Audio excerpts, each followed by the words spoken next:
kita perkatakan dengan iman Mazmur 91 sebagai doa kita. Dalam lindungan Allah, orang yang duduk dalam lindungan yang maha tinggi dan bermalam dalam naungan yang maha kuasa akan berkata kepada Tuhan, tempat perlindunganku dan kubu pertahananku, Allahku yang kupercayai. Sungguh, Dialah yang akan melepaskan engkau dari jerat penangkap burung, dari penyakit sampar yang busuk. Dengan kepaknya Ia akan menudungi engkau. Di bawah sayapnya engkau akan berlindung. Kesetiaannya ialah perisai dan pagar tembok.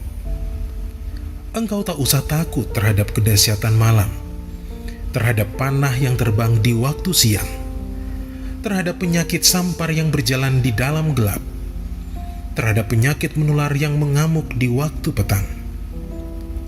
Walau 1000 orang rebah di sisimu dan 10.000 di sebelah kananmu, tetapi itu tidak akan menimpamu. Engkau hanya menontonnya dengan matamu sendiri dan melihat pembalasan terhadap orang-orang fasik. Sebab Tuhan ialah tempat perlindunganmu, yang maha tinggi telah kau buat tempat perteduhanmu. Malapetaka tidak akan menimpa kamu, dan tulah tidak akan mendekat kepada kemahmu. Sebab malaikat-malaikatnya akan diperintahkannya kepadamu untuk menjaga engkau di segala jalanmu. Mereka akan menatang engkau di atas tangannya, supaya kakimu jangan terantuk kepada batu. Singa dan ular tedung akan kau langkahi. Engkau akan menginjak anak singa dan ular naga. Sungguh, hatinya melekat kepadaku, maka aku akan meluputkannya. Aku akan membentenginya, sebab ia mengenal namaku. Bila ia berseru kepadaku, aku akan menjawab. Aku akan menyertai dia dalam kesesakan. Aku akan meluputkannya dan memuliakannya. Dengan panjang umur akan kukenyangkan dia, dan akan kuperlihatkan kepadanya keselamatan daripadaku.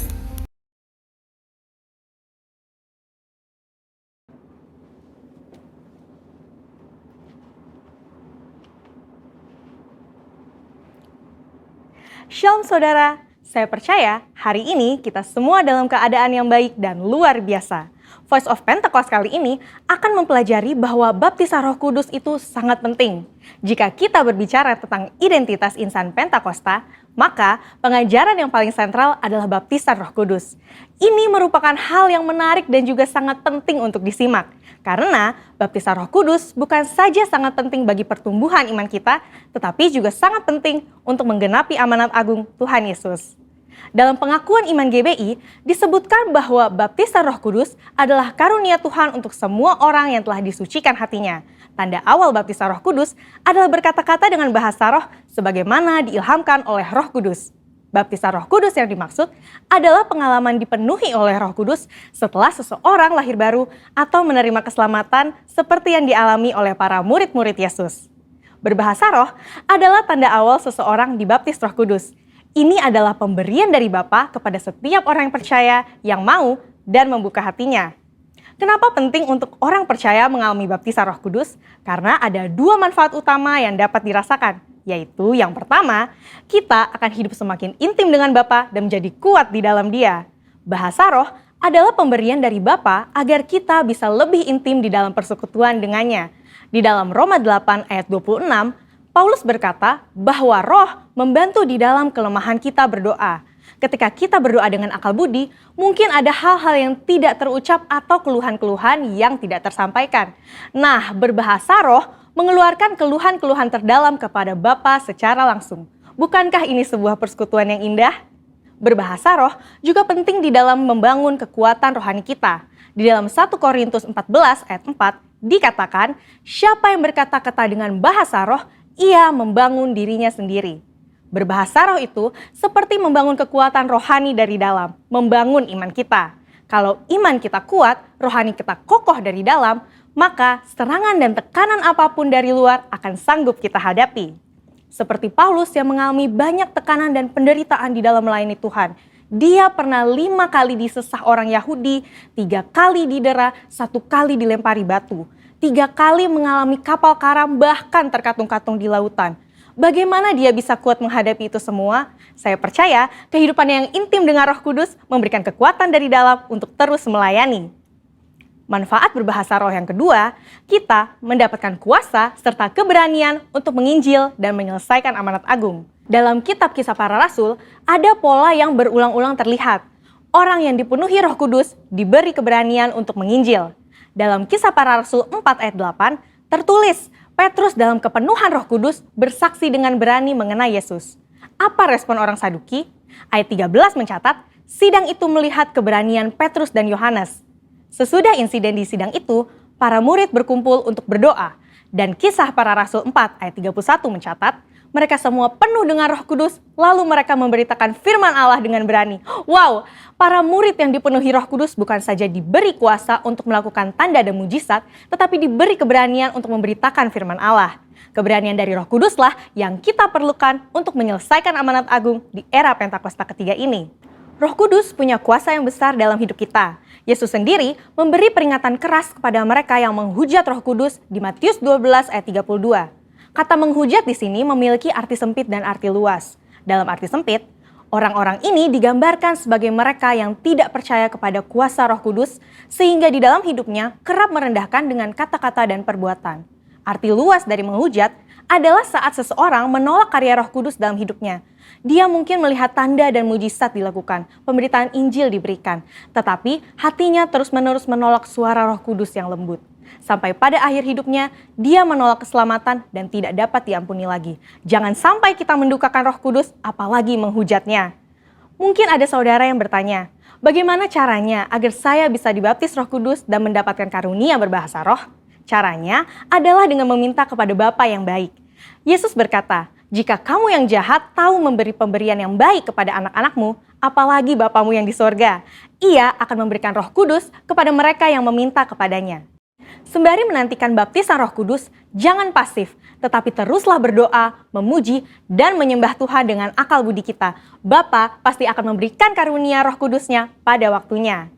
Jadi, setelah mempelajari semua ini, pertanyaannya bukan haruskah kita dibaptis Roh Kudus, tetapi maukah kita dibaptis Roh Kudus? Mari terus bangun roh kita, buka hati kita sehingga kita dipenuhi Roh Kudus. Roh Kudus akan menguatkan kita dan memberi kita keberanian untuk menyelesaikan amanat agung di era Pentakosta ketiga. Saudara, untuk penjelasan lebih lengkapnya dari tim teologi kami, jangan lupa buka link yang ada di atas atau scan QR Code yang tersedia. Salam integritas, Tuhan Yesus memberkati.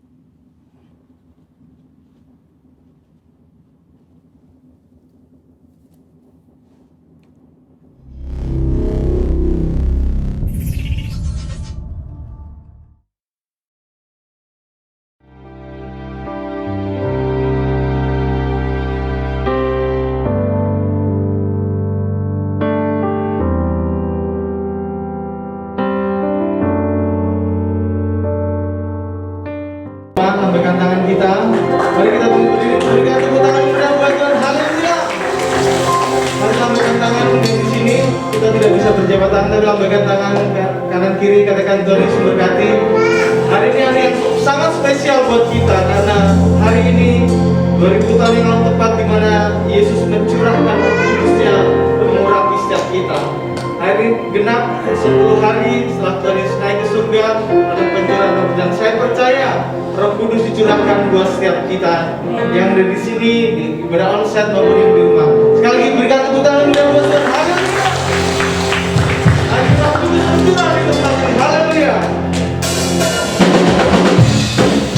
Mari berikan tepuk tangan buat Tuhan. Haleluya.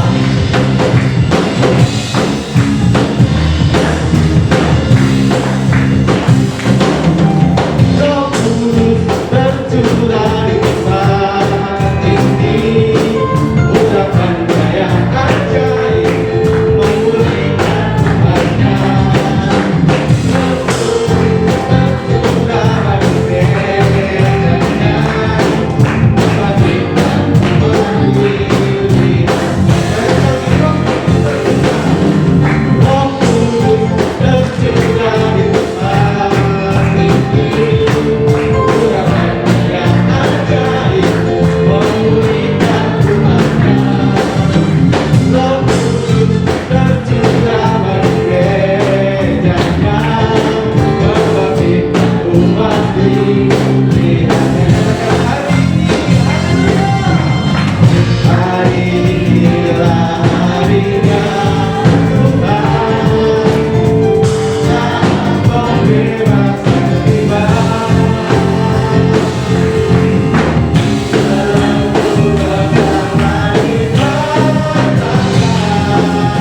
Mari kita berdoa. Terima kasih Tuhan Yesus untuk pagi hari yang indah ini, pagi hari yang diberkati ini. Kami sungguh sangat bersyukur, berterima kasih Tuhan, kalau Kau sudah mengumpulkan kami di gereja ini untuk beribadah. Kau sudah memelihara kami, Kau sudah berkati kami sehat Tuhan, bisa beribadah kepadamu hingga saat ini. Terima kasih Tuhan Yesus, itu semua karena kebaikan-Mu Tuhan. Terima kasih, biar Kau pimpin ibadah kami dari awal, pertengahan sampai akhir. Biar Roh Kudus-Mu tercurah atas setiap kami pada siang hari ini Tuhan.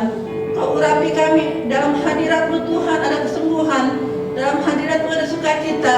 Biarlah kami yang sakit Kau sembuhkan, kami yang susah Kau hiburkan. Di mana juga anak-anak berada Tuhan, mungkin yang tidak bisa datang karena sakit, biarlah biar Tuhan Yesus menyembuhkan anak-anak-Mu Tuhan.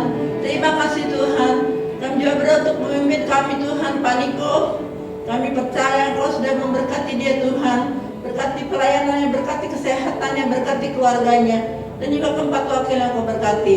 Juga Pak Yohanes Raja Guguk Tuhan, sebagai pemimpin rakyat 1G, Karayan 1G Kau berkati Tuhan. Kami Kikambe juga Tuhan, dimanapun ada pelayanannya Tuhan, Kau berkati, Kau urapi, Kau memberikan senantiasa kesehatan, juga berkati Ibu Susan dan kedua anaknya. Terima kasih Tuhan untuk pagi hari ini, kami sungguh sangat bersyukur. Kami terpelihara, kami sehat. Terima kasih Tuhan Yesus. Berdoa juga untuk bangsa negara kami Indonesia Tuhan. Kami percaya Kau mengasihi Indonesia.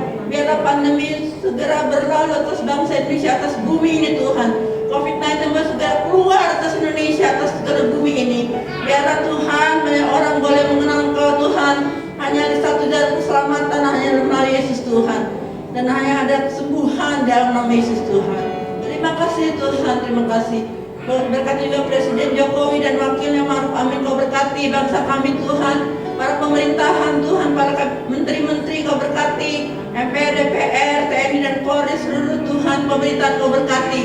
Biarlah mereka boleh takut akan Tuhan.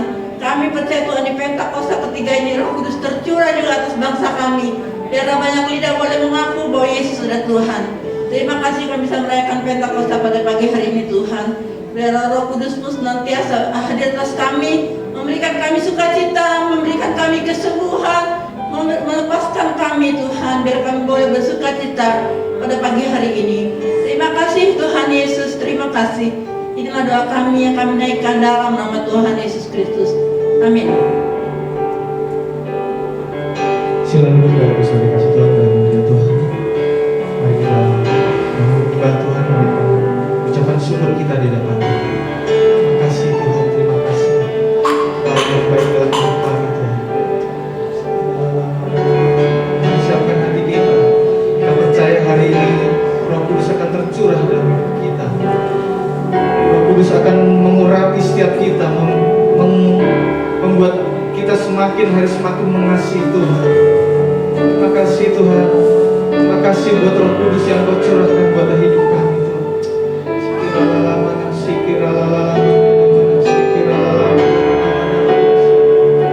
Terima kasih Tuhan, kami butuh Roh-Mu Tuhan. Terima kasih. Roh yang hidup penuhiku, mengalir dalamku. Jiwaku tenang bersamamu dalam naunganmu. Roh-Mu yang hidup penuhiku,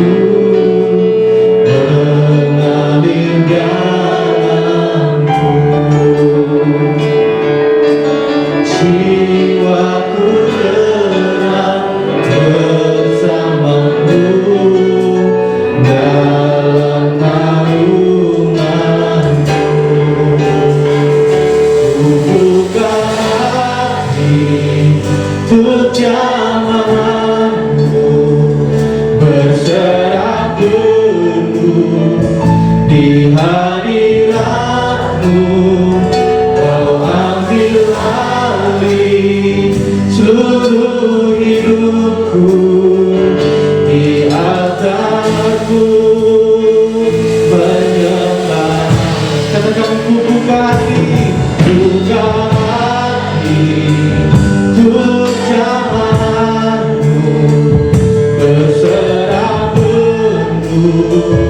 Di hadiratmu Kau ambil alih seluruh hidupku. Di atasmu menyembahmu. Mari Tuhan, biarlah Kau menghampiri kami setiap pribadi lepas pribadi, Roh Kudus.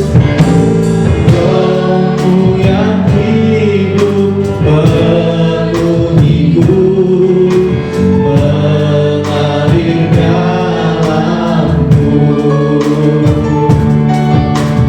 Jiwaku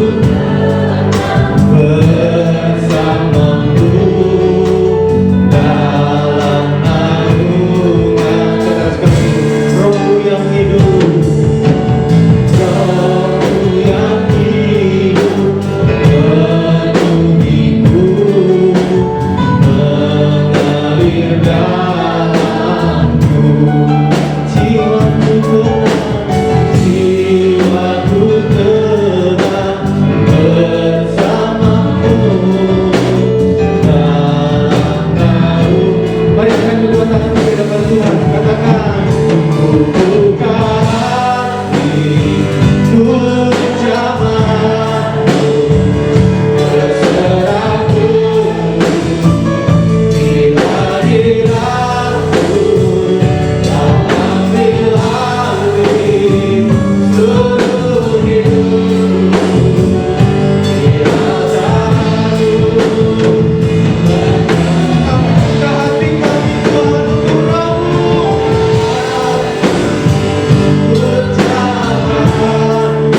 dipenuhi urapan baru, menyatakan kebesaran kuasa-Mu.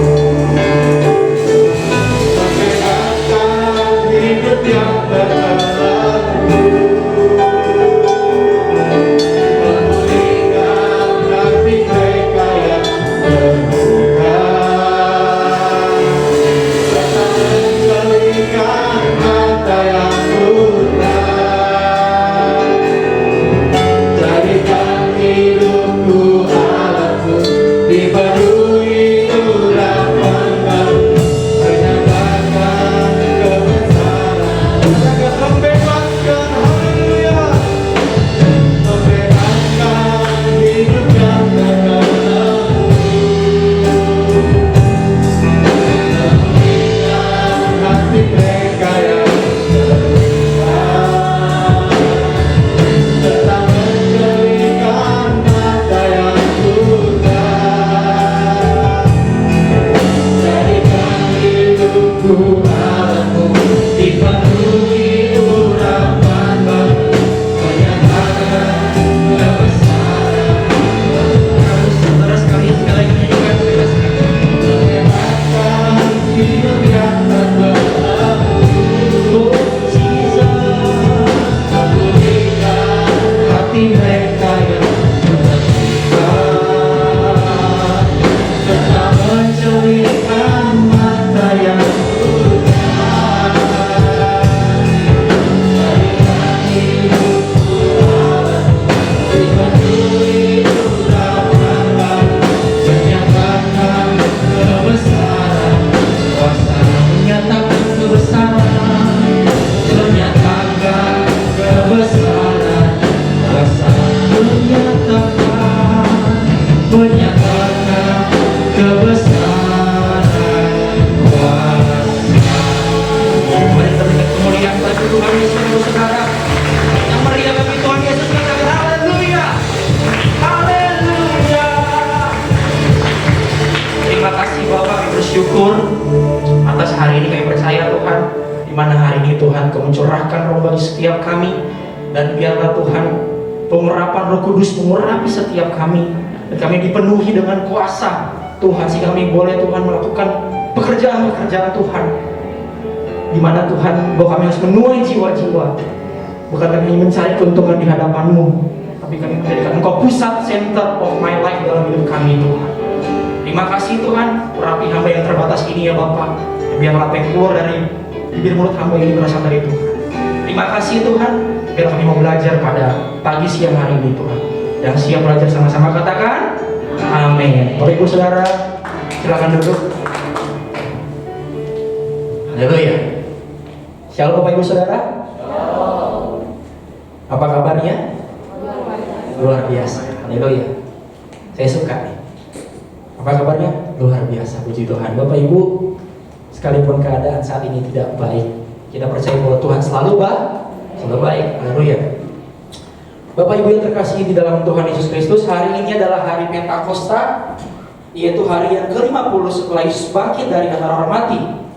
Dan pada hari Pentakosta, Roh Kudus dicurahkan pada 120 murid yang sedang berdoa di loteng Yerusalem, Bapak Ibu Saudara. Dan Petrus berkhotbah, 3.000 orang bertobat dan dibaptis, dan disitulah gereja mula-mula dilahirkan. Dan hari ini adalah sebenarnya hari di mana gereja ada, Bapak Ibu Saudara.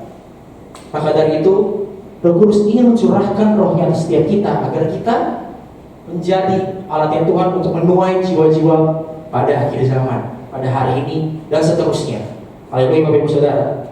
Dan saya percaya Bapak Ibu bahwa Tuhan bekerja pada awal dari pembentukan gereja adalah Tuhan yang tetap bekerja sampai pada hari ini. Karenanya saya ingin menyampaikan firman dengan judul, Bapak Ibu boleh catat, judul khotbah saya pada hari ini adalah hidup dipimpin Roh Kudus. Haleluya. Bapak Ibu yang terkasih dalam Tuhan, perlu kita ketahui bahwa Roh Kudus adalah satu pribadi yang dimana ia masih tetap eksis, nyata. Sekalipun Bapak Ibu Saudara yang terkasih, dia tidak bisa kita sentuh secara fisik, tetapi ia, Roh Kudus adalah Allah itu sendiri. Maka dari itu betapa pentingnya Roh Kudus dalam kehidupan kita. Karena kita perlu dipimpin Roh Kudus Bapak Ibu Saudara, dan lewat kehidupan kita nama Tuhan dipermuliakan. Haleluya.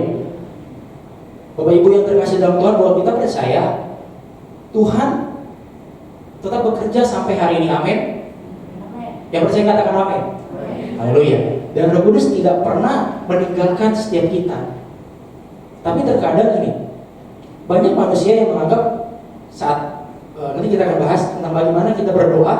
Namun kita saat kita berdoa, kita menganggap Tuhan hanya sebagai sarana kita, bukan center, bukan sasaran yang utamanya. Nanti kita akan baca Bapak Ibu Saudara sama-sama. Maksudnya saja kita buka Bapak Ibu Saudara yang terkasih, kita buka di Kisah Para Rasul 10, pasal 10 ayat yang ke-38. Kisah Para Rasul yang ke-10 ayat yang ke-38. Saya mau coba Bapak Ibu Saudara boleh bangkit berdiri. Kita mau baca sama-sama. Yang sudah dapat katakan amin. Sudah dapat Bapak Ibu Saudara? Kisah Para Rasul 10 ayat 38. Kita baca sama-sama 3, 2, 1. Yaitu tentang Yesus dan Roh Kudus dan kuat kuasa. Dia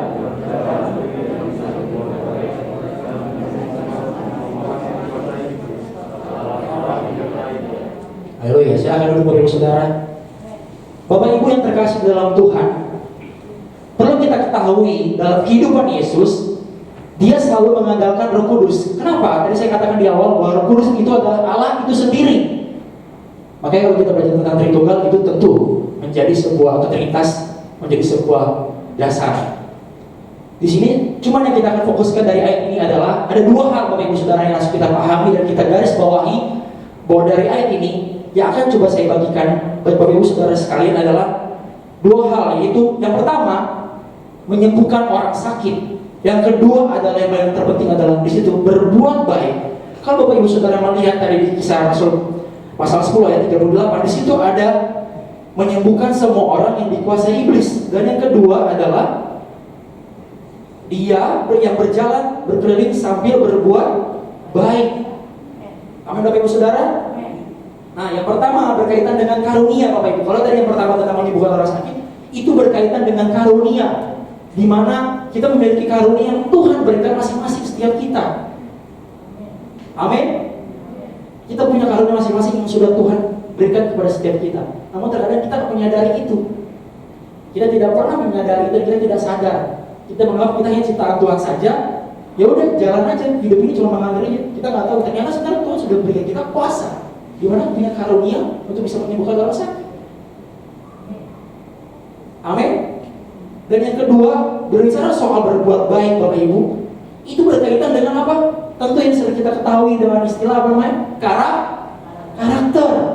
Nah, ini yang akan saya bagikan pada pagi siang hari ini Bapak Ibu Saudara, yang perlu kita refresh kembali di hari di mana Tuhan mencurahkan Roh Kudus-Nya. Karena kita tahu Bapak Ibu Saudara bahwa ketika Roh Kudus dicurahkan, kita bukan hanya sekedar berubah di luar, terlihat seperti orang yang wow, kalau bahasanya alim, atau bahasanya wah baik banget ya, rohani banget. Tapi di internalnya di dalamnya nggak tahu Bapak Ibu Saudara. Ini yang mau coba saya sampaikan kembali. Nah, Bapak Ibu Saudara, pada masa kini ada banyak orang yang selalu berpikir kalau Roh Kudus bekerja, Dia akan memberikan karunia-karunia untuk kita melayani. Memang benar, itu benar sekali Bapak Ibu Saudara. Tetapi itu satu sisi, kalau kita lihat uang atau logam yang uang 1000-an, tahu Bapak Ibu Saudara, yang 1000-an sekarang ada kan yang logam, itu kan sisi sebelahnya hanya satu sisi, tapi sisi sebelahnya adalah berbicara soal apa? Karakter. Maka dari itu banyak orang yang menyembuhkan orang sakit, itu berkuasa atas hidup pendeta, mungkin hamba Tuhan atau siapapun itu. Tapi karakternya kita banyak temukan Bapak Ibu Saudara. Hal seperti ini banyak sekali kita temukan. Dan itu juga menjadi pengingat bagi saya, pengingat bagi para hamba-hamba Tuhan yang ada di gereja ini, bahwa selain kita punya karunia, punya kuasa untuk menyembuhkan orang sakit, satu hal yang perlu kita pahami dan kita garis bawahi, kita ingat bahwa kita harus memiliki karakter. Maka dari itu tadi Kisah Para Rasul 10:38 mengatakan Yesus berbuat baik. berbuat baik. Amin. Haleluya Bapak Ibu Saudara. Nah, ada beberapa kali orang Kristen dicela karena mereka berkata, saya penuh Roh Kudus, saya sudah berbahasa roh, tetapi dalam sifat sehari-hari dia tidak menunjukkan dirinya sebagai orang dipenuhi Roh Kudus. Contoh, bagi yang sudah menikah, saya belum menikah Bapak Ibu Saudara yang akan menikah, doakan Bapak Ibu Saudara tahun ini. Harusnya tahun lalu saya sudah menikah, tapi karena pandemi akhirnya diundur 1 tahun. Rencanakan bulan Oktober. Doakan, haleluya, biarlah jadi kehendak Tuhan. Amin. Haleluya. Yang muda-muda juga saya berdoa biar dapat jodohnya. Amin. Haleluya. Dan Bapak Ibu Saudara, yang bagi suami-suami kelihatannya melayani di gereja, WL di gereja. Maaf ya para bapak dan ibu WL, saya tidak menyindir, mohon maaf. Atau siapapun imam musik sekalipun, saya juga imam musik. Mungkin saya melayani, tapi kalau saya dengan pasangan saya, dengan orang tua saya, bisa aja saya maki-maki mereka di rumah. Enggak, ibu nggak kenal saya, cuma tahu nikah, kenal papa mamanya nikah, tapi tidak begitu deep, begitu dalam. Bagaimana keseharian di nikah, bagaimana kehidupan di nikah. Sama seperti itu Bapak Ibu Saudara, kehidupan kita yang dipenuhi Roh Kudus, kita berbahasa roh, kita melayani, kita seakan-akan berkhotbah berapi-api di mimbar, kita datang menyembah, angkat tangan worship. Namun setelah keluar dari pintu gereja, kesandung kabel aja langsung marah. Sandung kabel mungkin di depan situ, atau mungkin pas keluar dari parkiran motor, ada motornya lalu, seng, woi mata lo taruh di mana? Didengkul.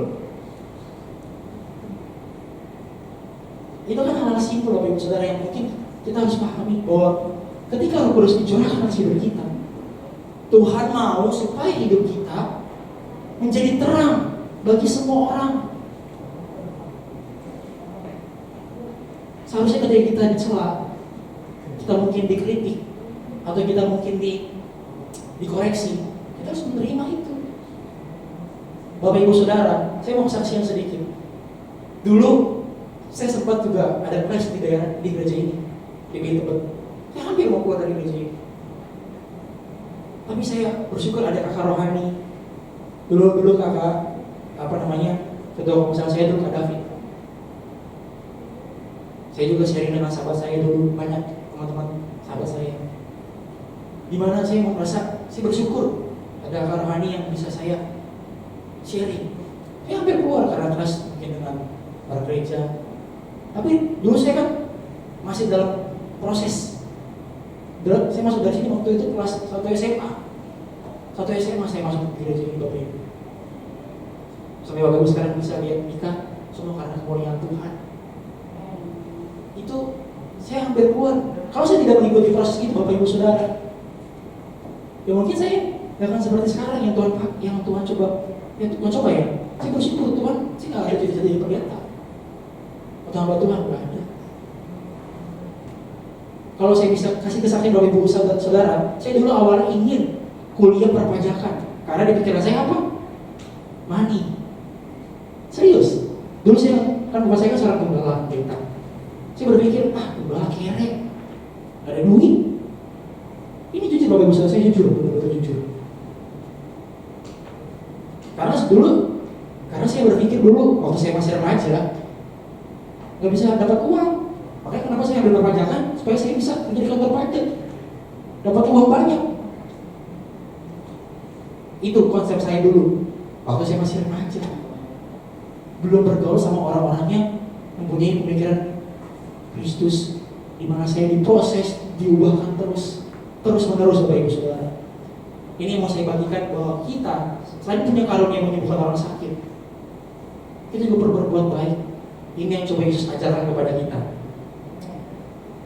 Bapak Ibu Saudara yang terkasih dalam Tuhan, Alkitab berkata bahwa Roh Kudus adalah Roh kebenaran. Itu ada di ayat Yohanes pasal 16 ayat yang ke-13. Ia menuntun kita ke dalam kebenaran. Kalau kita buka Bapak Ibu Saudara, di situ jelas firman Tuhan berkata bahwa Roh Kudus adalah Roh kebenaran, di mana kita akan dibenarkan oleh karena cuma Roh Kudus. Roh Kudus yang bisa membenarkan kita. Dan yang berikutnya adalah Bapak Ibu Saudara, Roh Kudus adalah pribadi yang mencurahkan kasih-Nya kepada setiap kita. Makanya Bapak Ibu Saudara, kita ini punya Tuhan yang luar biasa. Tapi seakan-akan kita menganggap Tuhan itu seperti apa ya? Ya udahlah, karena itu sudah diselamatkan, sudah mati bagi saya, kita melakukan pekerjaan yang lain.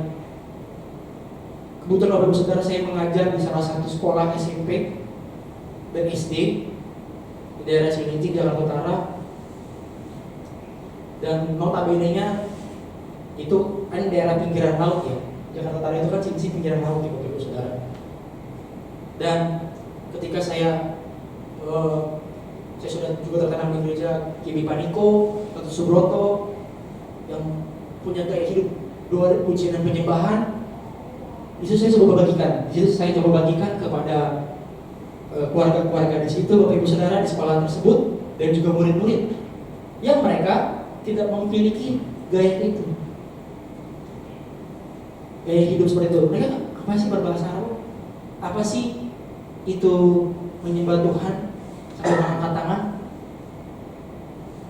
Dan selidik demi selidik ternyata lagu-lagu yang mereka nyanyikan Bapak Ibu Saudara itu hanya lagu yang sekedar dihafal. Jadi guru yang terdahulu kasih lagu, hafalkan. Tapi mereka nggak menikmati setiap lirik yang ada di dalam lagu itu. Nah, kenapa saya ingin bagikan di dalam hal tersebut? Saya nggak perlu frontal saat mengajarkan ini, tapi saya pelan-pelan Bapak Ibu Saudara. Itu yang coba saya ajarkan kepada mereka dan para bapak, orang tua murid. Dan puji Tuhan mereka menerimanya. Itu yang saya alami. Saya bersyukur, saya lebih senang ketika saya ada di lapangan melayani mereka di sekolah. Jujur, dulu saya juga kerja di kantor 4 tahun jadi admin daerah Gunung Sahari. Tapi saya merasa saya cuma datang ke kantor, Ibu, datang minggu pelayanan dari pagi sampai malam. Terus Senin kerja di kantor, duduk input data, terus pulang sore kuliah Petamburan di Petamburan STBI sama dengan KTJ. Terus setelah itu berikutnya bisa kali lagi seperti itu lagi, terus seperti itu lagi Bapak Ibu Saudara. Saya lakukan. Saya nggak ada sempat untuk bagaimana bisa menginjil, saya memberitakan firman Tuhan kepada orang-orang. Tapi kenapa Pak? Coba Bapak beritakan aja nih di kantor. Iya, saya beritakan kok. Saya beritakan Bapak Ibu Saudara ke teman-teman kantor saya. Cuman ya, kita kan adalah minoritas. Biar saya sudah melakukan bagian saya, Roh Kudus yang melakukan bagiannya. Namun yang perlu kita pahami di sini Bapak Ibu Saudara, bahwa kita harus ingat bahwa kita tidak bisa membuat semua orang menyukai kita. Apapun yang kita lakukan, kita tidak bisa membuat semua orang menyukai kita. Tapi ingatlah bahwa dasar dalam setiap hal yang kita lakukan adalah karena kita mengasihi Tuhan. Amin. Karena kita mencintai Tuhan. Haleluya. Haleluya Bapak Ibu Saudara. Bapak Ibu Saudara yang terkasih, hari ini kita akan meneladani 2 karakter dari Yesus yang dipenuhi Roh Kudus dan juga mesti nyatanya harus ada di dalam kehidupan kita saat ini. Yang pertama Bapak Ibu Saudara, poin yang pertama, saya akan bagikan 2 poin saja. Yang pertama adalah secara cepat, menang atas keinginan diri. Bapak Ibu Saudara, mari kita buka Lukas 22 pasal 22 ayat yang 42. Lukas pasal 22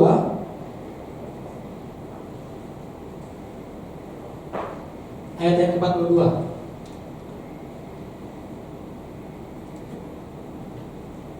Saya akan bacakan bagi Bapak Ibu Saudara sekalian.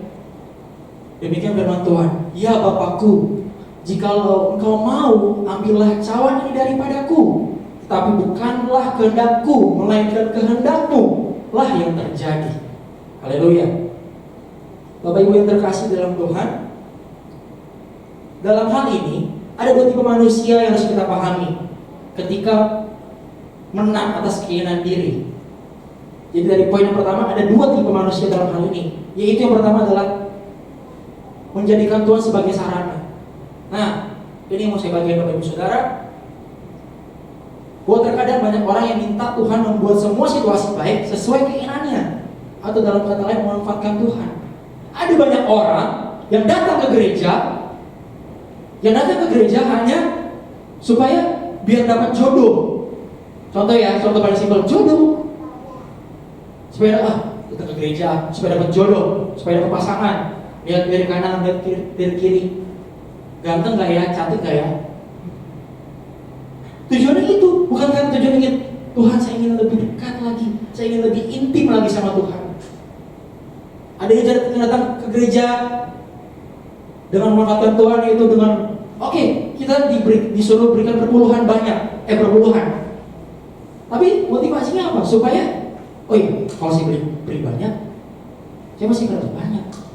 Padahal nggak seperti itu konsepnya. Nggak seperti itu Bapak Ibu Saudara.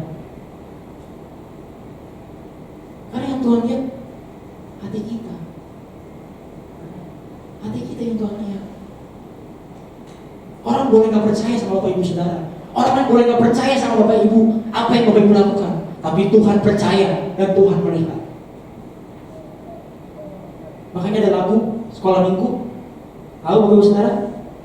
Lagunya, mata Tuhan melihat apa yang kita perbuat. Buat yang baik, buat yang jahat. Itu lagu kalau saya benar sampai detik ini, sampai hari ini, lagu itu masih saya ingat. Lagu itu masih saya ingat. Padahal lagu sekolah minggu. Tapi seperti menegur saya untuk terus berbuat baik. Sekalipun saya nggak mampu. Tapi karena di dalam diri kita ada Roh Kudus yang sudah Tuhan curahkan, bahkan hari ini Tuhan mau curahkan Roh Kudusnya bagi kita, Bapak Ibu Saudara. Siapa yang percaya bahwa kita punya kuasa, Bapak Ibu Saudara? Boleh angkat tangannya? Berikan kemuliaan bagi Tuhan. Haleluya. Kita punya kuasa. Bapak Ibu, pergi menginjil. Pergi keluar bangku-bangku kosong ini sekalipun pandemi. Mungkin Pak, apalagi pandemi. Saya besok pagi devotion sama anak-anak. Devotion itu kita doa pagi sama anak murid saya.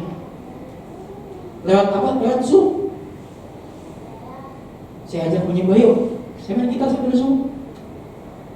29 murid Bapak Ibu Saudara. Itu baru satu kelas. Belum kelas berikutnya, kelas 3, kelas 4, kelas 5, kelas 6, kelas 7 sampai kelas 8, kelas 9 sudah mau lulus. Sudah lulus mereka. Tinggal wisuda. Kan sekarang lagi masa-masa mau lulusan kita udah lewat ya.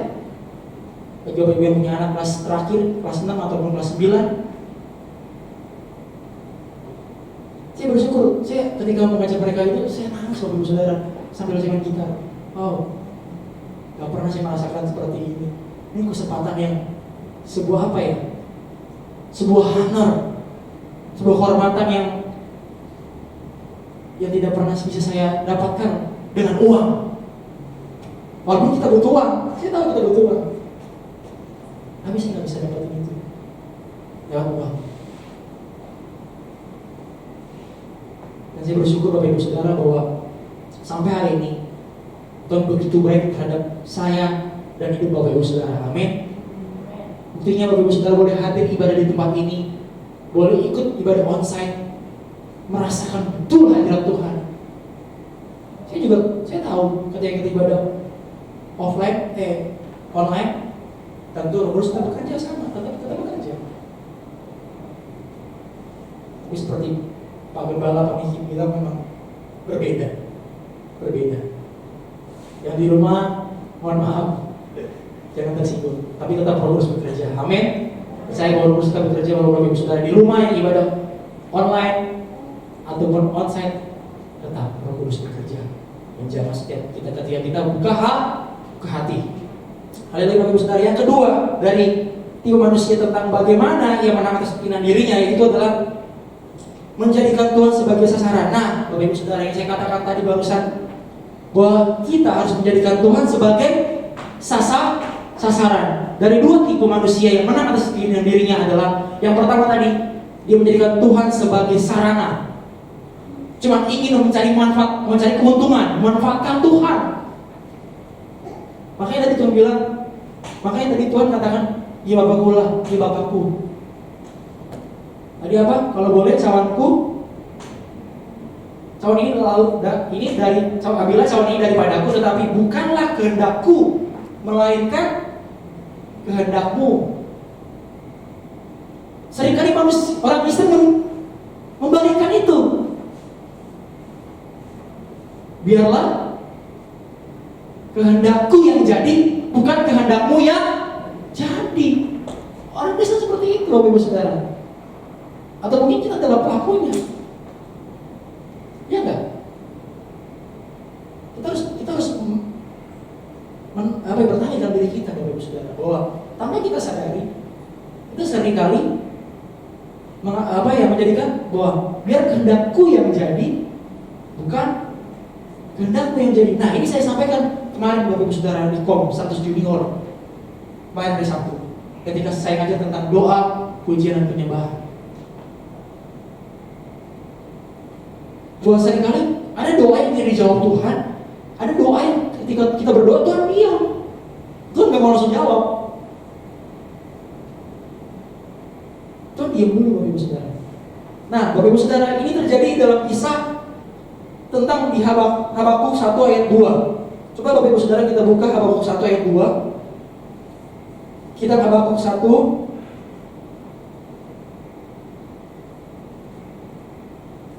ayat 2, nanti akan kita loncat Bapak Ibu Saudara ke Habakuk 3 ayat 17 sampai 18. Nah, di sini Habakuk berdoa, berapa lama lagi Tuhan aku berteriak tapi tidak kau dengar, aku berseru kepadamu penindasan tetapi tidak kau tolong. Pertanyaannya gini Bapak Ibu Saudara, ketika Habakuk berdoa, apakah yang langsung dijawab? Tidak. Coba kalau kita loncat Bapak Ibu Saudara, dari setelah ayat ini ada di pasal yang ketiga. Kita buka bahwa pasal 3. Sebentar. Oke. Nah, saya akan bacakan Bapak Ibu Saudara. Tadi kalau kita baca di pasal yang pertama ayat yang kedua, lalu kita loncat ke pasal yang ketiga, dikatakan begini: sekalipun pohon ara tidak berbunga, pohon anggur tidak berbuah, hasil pohon zaitun mengecewakan, sekalipun ladang-ladang tidak menghasilkan bahan makanan, kambing domba terhalau dari kurungan, dan tidak ada lembu sapi dalam kandang. Ayat yang ke-18 mengatakan bahwa namun aku akan bersorak-sorak di dalam Tuhan, beria-ria di dalam Allah yang menyelamatkan aku. Haleluya. Dari doa, ketika saya mau berdoa Bapak Ibu Saudara penindasan, dia itu langsung dijawab. Tapi apa Bapak Ibu Saudara? Ketika dia menjadikan apa? Dia merubah mindsetnya, dia merubah pola pikirnya. Yang tadinya menjadikan Tuhan sebagai sarana, dia berubah menjadikan Tuhan sebagai sasaran, center dalam setiap hal, setiap pencobaan, setiap masalah dalam hidupnya. Pertanyaan, apakah hari-hari ini Bapak Ibu Saudara, saat kita Bapak Ibu Saudara mengalami situasi yang tidak baik dan tidak enak, terutama dalam hal pandemi seperti ini, apakah Bapak Ibu Saudara menjadikan Tuhan sebagai center dalam hidup kita? Apakah Bapak Ibu Saudara menjadikan Tuhan tetap menjadi pusat dalam penyembahan Bapak Ibu Saudara? Atau jangan-jangan Bapak Ibu Saudara menyembah Tuhan hanya ingin supaya diberkati Tuhan, atau supaya hidupnya baik-baik saja, tidak mengalami PHK, tidak mengalami pengurangan gaji, dan lain-lain hal? Atau itu kan tujuan kita Bapak Ibu Saudara menyembah Tuhan? Seharusnya tidak. Seharusnya kita seperti Habakuk yang merubah mindsetnya. Ketika dia berdoa Tuhan gak jawab, muncullah pasal yang ketiga, dia bilang bahwa di ayat yang 15, namun aku akan bersorak-sorak di dalam Tuhan, beria-ria di dalam Allah yang menyelamatkan aku. Haleluya. Amin. Ketika saya baca ini, wow. Saya juga dulu tipe ini Bapak Ibu Saudara. Ini ketika saya baca ini seperti kayak mata dua, di mana saya dulu menginginkan Tuhan, ayo dong Tuhan jawab. Dulu waktu saya masih remaja baru buat kesaksian.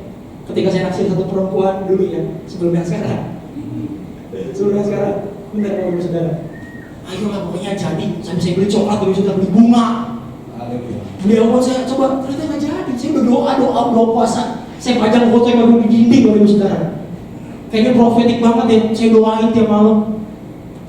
Nggak jadi Bapak Ibu Saudara. Gak bisa ketawa. Ini sebagai contoh Bapak Ibu Saudara. Karena apa tujuan saya? Saya cuma fokus kepada perempuan itu aja. Bukan menjadikan Tuhan biar jadilah kehendakmu. Ketika Tuhan tidak menjawab doa saya tidak akan kecewa. Ketika saya menjadikan Tuhan adalah sebagai center, pusatnya, tujuannya, fokusnya. Karena saya waktu itu menjadikan Tuhan sebagai sarana saya aja. Saya cuma memanfaatkan Tuhan. Tuhan jawab doa saya, supaya bisa saya bersama-sama dengan perempuan itu. Ternyata nggak jadi.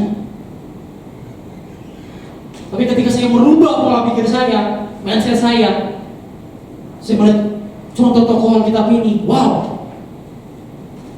Bahkan dikatakan di 17 tadi, sekalipun pohon ara tidak berbunga, Bapak Ibu Saudara. Pohon anggur tidak berbuah, hasil pohon zaitun mengecewakan. Sekalipun saat ini Bapak Ibu Saudara situasi mengecewakan di sekeliling kita, buat bayar biaya sekolah anak susah, melihat orang sakit, anak sakit sendiri, atau mungkin saat ini Bapak Ibu Saudara sedang sakit, sedang mengalami kelemahan tubuh, udah berdoa bertahun-tahun tapi tidak disembuhkan Tuhan. Jangan kecewa Bapak Ibu Saudara. Kita lihat pasal ayat 18 tadi. Namun aku akan bersorak-sorak di dalam Tuhan. Tentu katakan puji Tuhan. Tapi gak mudah Pak. Ya saya tahu gak mudah. Karena saya juga mengalami itu Bapak Ibu Saudara. Ketika saya gak mampu untuk bayar uang kuliah, orang tua saya gak bisa kuliahin saya. Makanya dari saya kerja Bapak Ibu Saudara. Dari saya mendaftar dari awal sampai akhir saya wisuda, saya gak pernah minta seperak pun dari orang tua saya. Saya benar cuma berlutut berdoa ketika saya merubah mindset saya Bapak Ibu Saudara.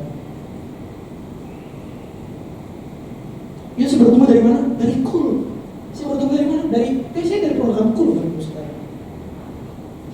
Ini jangan saya pernah sampaikan di mimbar ini. Sekalipun background orang tua saya adalah hamba Tuhan, bukan berarti saya juga akan seperti bapak saya.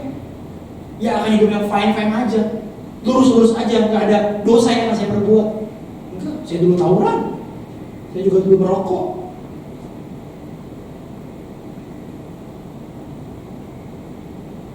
Lihat Bapak Ibu Saudara, tapi itulah yang terjadi dalam kehidupan saya.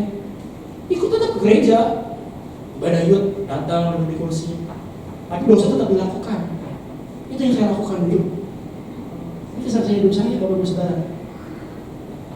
Makanya ada banyak anak-anak hamba Tuhan. Saya ingat pesan bapak rohani saya, dosen saya juga, kakak saya dulu yang di Kerawang juga, kakak pas itu dosen di S3 Bapak Ibu Saudara di bilang ini, ketika kamu menyampaikan firman Tuhan, kamu harus alami. Bapak Ibu Saudara, ini yang saya coba sampaikan bahwa ketika kita harus menang atas diri kita sendiri, kita ada di tipe manusia yang mana? Menjadikan Tuhan sebagai sarana atau sasaran. Tujuan hidup kita. Dan saya percaya tempat ini semuanya menjadikan Tuhan sebagai center dalam hidupnya. Amin. Yang menjadikan Tuhan center dalam hidupnya, mulai katakan Bapak Saudara, katakan haleluya, tepuk tangan bagi Tuhan Yesus Kristus. Haleluya. Sebentar lagi kita selesai Bapak Saudara. Ya, yang terakhir Bapak Saudara, yang terakhir, yang kedua adalah setelah kita menang atas diri kita sendiri, yang kedua adalah menang atas sikap hati negatif. Yang kedua, menang atas sikap hati yang negatif. Nah Bapak Ibu Saudara, tadi kalau kita lihat di dalam Lukas pasal 23 ayat yang ke-33 sampai ke-34. Lukas 23. Nah, saya akan bacakan dengan cepat Bapak Ibu Saudara.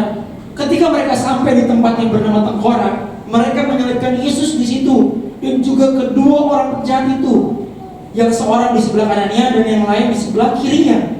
34. Yesus berkata, "Ya Bapa, ampunilah mereka, sebab mereka tidak tahu apa yang mereka perbuat." Dan mereka membuang undi untuk membagi pakaiannya. Nah Bapak Ibu Saudara, yang perlu kita pahami dalam hal ini, pertanyaannya gini, waktu Yesus disalib Bapak Ibu Saudara, Bisa nggak Yesus turun dari atas salib? Bisa nggak? Bisa loh. Kan dia kan Tuhan, dia kan punya maha kuasa. Terus pertanyaannya gini, bisa nggak Yesus bikin orang yang hidup tadi itu mati semua? Bisa. Iya loh, orang bisa melakukan banyak mujizat tuh, membangkitkan orang mati jadi bangkit. Masa matiin orang bisa nggak bisa? Dari orang hidup bisa jadi mati? Bisa. Tapi tujuan Yesus datang ke dunia ini apa? Untuk menyelamatkan kita yang berdosa. Makanya Yesus sudah lakukan itu. Makanya Yesus bilang berkata, ya Bapa, ampunilah mereka karena mereka tidak tahu apa yang mereka perbuat. Makanya hari-hari ini Bapak Ibu Saudara, hal yang paling terus dalam kehidupan kita, bicara soal karakter tadi, selain melakukan mujizat, saya percaya kita sudah punya karunia masing-masing. Tapi yang kedua adalah berbuat baik. Yang tadi menang atas diri sendiri, yang kedua menang atas sikap hati yang negatif. Dan saya percaya hari-hari ini banyak orang Kristen yang sulit untuk melakukan pengampunan. Dia terima Roh Kudus, rapi, terima terima. Tapi masih suka bahasa anak muda julitin orang, bahasa gaul anak muda sekarang toksik.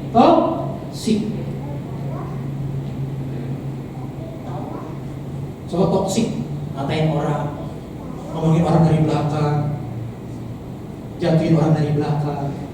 Ini jatuhnya gimana? Maksudnya bukan jatuhin bapak dorong begini, bukan jatuh nyungsep gitu, bukan. Istilahnya menjatuhkan misalkan dalam hal pekerjaan, dalam hal pelayanan. Di itu juga terjadi seperti itu. Wah, sebagai contoh, yang bisa saya di dalam tim imam musik ketika saya berkeliling ke gereja-gereja saya main di rayon ini. Wah, mainnya gak bagus tuh Mika, mainnya jelek tuh, gak bagus skillnya payah. Tapi saya bilang gini, saya suka katakan gini ke teman saya, bro, dia kayak gitu karena lu lebih dulu lahir, karena kamu lebih dulu lahir, makanya kamu lebih dulu belajar. Kamu tahu, dia adalah saya yang dulu. Saya bilang gitu, dia adalah saya yang dulu. Mohon maaf Bapak Saudara, saya dulu pertama kali main gitar. Kasih ini salah satunya. Dimana dulu saya gak begitu betul. Dimana saya dulu saat main gitar, mohon maaf Bapak Ibu Saudara, saya dikatain apa? Dasar kamu dogi. Dogi, bisa main ini bahasa ini aja ya, supaya gak terlalu kasar, ekstrim banget. Bisa main gak lu? Bisa main gak? Itu saya yang dulu, Saudara. Maka saya kalau lihat orang yang skillnya di bawah sudah orang mempunyai skillnya di atas, yang di bawah, saya selalu ingat di mana saya dulu ada di situ. Dan mau apa saya selalu bilang, Rika, ingat gak kamu dulu pernah berdoa sama Tuhan waktu kamu ibadah? Kamu berdoa dan sampaikan ke mama, maaf Pak, Rika mau layani mimbar. Rika ingin masuk dalam tim PPW, Praise and Worship, bisa melayani apapun itu. Kamu yang bagus sudah mau jadi asyir, angkat bangku dulu, keyboard juga saya angkat dulu. Kalau pada saya kecil kayak ini Bapak Saudara, waktu perintisan meja bapak saya angkat dari rumah, bawa motor, bawa ampli, angkat sendirian. Dan kami cuma bertiga, adik saya cowok yang paling kecil, saya anak kedua, kakak saya perempuan satu. Yang cowok terbesar siapa yang kedua? Saya. Mungkin saya suruh kakak saya yang cewek mana kuat, angkat pelayanan. Saya yakin semua juga sih badminton, pakai itu semuanya. Mungkin Bapak Ibu Saudara juga yang mungkin Tuhan tidak, mungkin bukan Tuhan, manusia yang tidak melihat Bapak Ibu Saudara, tapi Tuhan melihat. Tuhan perhitungkan Bapak Ibu Saudara, apa yang Bapak Ibu Saudara lakukan hari kemarin. Tuhan perhitungkan. Yang menjadi konsep kita adalah, apa kita hari-hari ini mau mengampuni banyak orang, atau kita hanya malas ketemu lewat aja, malas. Mungkin setelah kita keluar dari pintu ini, apa yang mungkin saya sampaikan ya mungkin tidak akan ya hilang gitu aja. Tapi bagi Bapak Ibu Saudara yang benar-benar menerima hari ini bahwa Roh Kudus dicurahkan, ketika kita keluar dari gereja ini, kita membawa kasih Tuhan dan sejahtera Tuhan, berkat Tuhan pada hari ini. Amin. Jadi tadi Bapak Ibu Saudara, bagaimana hidup kita dipimpin oleh Roh Kudus? Yang pertama adalah kita harus apa Bapak Ibu Saudara? Menang atas diri sendiri. Yang kedua adalah menang atas sikap hati yang negatif. Ini firman Tuhan Bapak Ibu Saudara, di mana Tuhan ingin kita mengampuni banyak orang, ingin kita banyak mendekat sama Roh Kudus, dekat sama Tuhan. Makanya saya tuliskan begini Bapak Ibu Saudara, saya tuliskan begini. Kedekatan kita dengan Roh Kudus akan memampukan kita untuk berkata, Bapa, ampunilah mereka. Tetapi sebaliknya, ketidakdekatan kita dengan Roh Kudus akan membuat kita marah, jengkel, kejengkelan ada dalam hidup kita. Saya catat begini Bapak Ibu Saudara. Jadi ketika kita dekat sama Roh Kudus, kita akan memiliki damai sejahtera, kasih Allah, pengurapan Allah, karunia Allah. Buah Roh itu mengalir dalam kehidupan kita. Tapi ketika kita sebaliknya jauh dari Roh Kudus, tidak mendekat dengan Roh Kudus, yang ada dalam hati kita kebencian, kemarahan, emosi, kesinggol dikit emosi, diambil uangnya 1.000, emosi. Jangan ambil pinjam pulpen sendiri aja mungkin emosi. Tapi kita nggak dekat sama Roh Kudus, kita nggak ada keintiman, tidak ada sebuah hubungan yang pasti. Maka itu Tuhan mengirimkan seorang pendamping, seorang penolong. Kalau dalam bahasa Yunani itu Allos Parakletos, seorang penolong yang lain. Itu Roh Kudus. Untuk apa? Mengingatkan kita, menegur kita, mengajar kita. Kalau kita ingin Bapak Ibu Saudara, kita hidup di masa kasih karunia itu, dan percaya bahwa hari ini pencurahan Roh Kudus, Pentakosta, Bapak Ibu Saudara mengatakan Pentakosta yang ketiga terjadi hari ini, besok, dan seterusnya. Amin. Dan percayalah kita akan diangkat bersama-sama dengan Tuhan Yesus Kristus. Haleluya. Mungkin itu saja Bapak Ibu Saudara yang bisa saya sampaikan pada pagi siang hari ini. Terima kasih banyak Bapak Ibu Saudara. Saya dibagi berdiri. Tuhan Yesus memberkati. Mari kita tundukkan kepala Bapak Ibu Saudara. Kita harus merasakan bahwa Tuhan begitu baik Bapak Ibu Saudara dalam hidup kita. Percayalah bahwa kasih karunia Tuhan, pengurapan Roh Kudus mengalir hidup kita Bapak Ibu Saudara. Bahwa Tuhan tidak pernah sedetik pun meninggalkan Bapak Ibu Saudara dalam keadaan sakit, dalam keadaan susah, dalam keadaan lemah, dalam ketidakberdayaan Bapak Ibu Saudara saat ini. Percayalah bahwa Tuhan tidak pernah meninggalkan, tidak pernah membenci Bapak Ibu Saudara. Karena Tuhan adalah Allah yang penuh kasih, yang penuh kuasa, menyembuhkan, memulihkan, mengangkat Bapak Ibu Saudara menjadi kepala dan bukan ekor.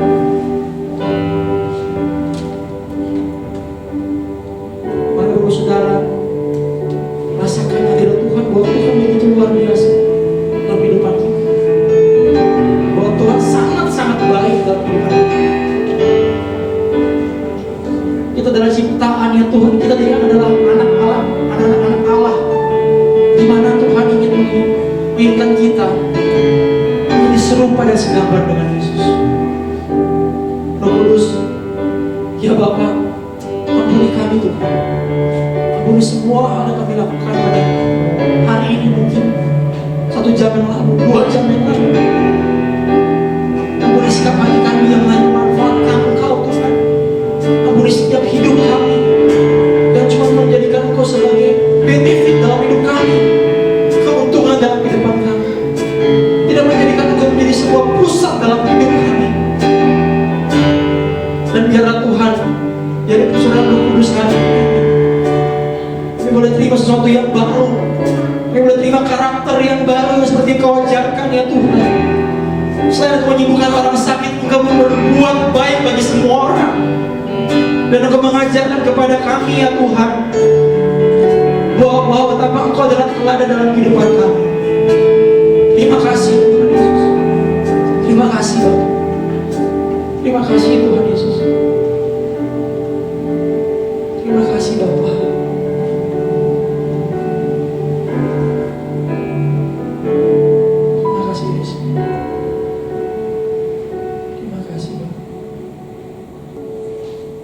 Tuhan, terima kasih, kami bersyukur buat persembahan ini.